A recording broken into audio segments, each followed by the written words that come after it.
بسم اللہ الرحمن الرحیم۔ السلام علیکم جی ناظرین، آپ دیکھ رہے ہیں F S media network اور میں ہوں آپ کا میزبان خرم شہزاد ملک۔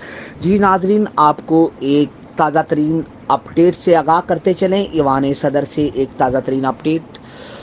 اسلام آباد صدر آصف علی زرداری سے پاکستان پیپلز پارٹی پارلیمنٹیرینز کے آزاد جموں کشمیر قانون ساز اسمبلی کے ممبران کی وفد کی ملاقات۔ تمام اسٹیک ہولڈرز تحمل کا مظاہرہ کریں، آزاد جموں کشمیر کے مسائل بات چیت اور باہمی مشاورت سے حل کریں گے۔ صدر مملکت پاکستان سیاسی جماعتوں، ریاستی اداروں اور آزاد جموں کشمیر کے عوام کو ذمہ داری سے کام لینا چاہیے تاکہ دشمن عناصر حالات کا فائدہ نہ اٹھا سکیں۔ صدر مملکت پاکستان وفد نے صدر مملکت کو آزاد جموں کشمیر میں ہونے والے حالیہ افسوسناک واقعات سے آگاہ کیا۔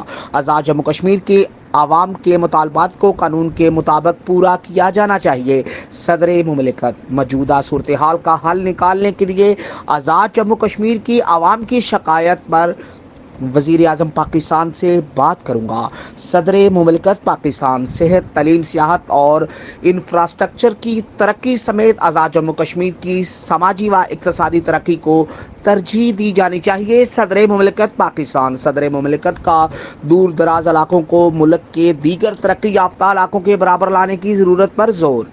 صدر مملکت کا آزاد جموں کشمیر کی موجودہ صورتحال پر افسوس کا اظہار۔ صدر مملکت پاکستان کا پولیس اہلکار کی افسوسناک ہلاکت پر تعزیت کا بھی اظہار۔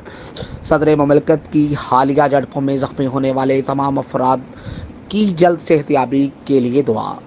جی ناظرین، اب تک کے لیے اتنا ہی۔ اپنے میزبان خرم شہزاد ملک کو اجازت دیجیے، تب تک کے لیے آپ ہمارے چینل کو لائک، سبسکرائب اور شیئر کرنا مت بھولیں۔ پاکستان زندہ باد۔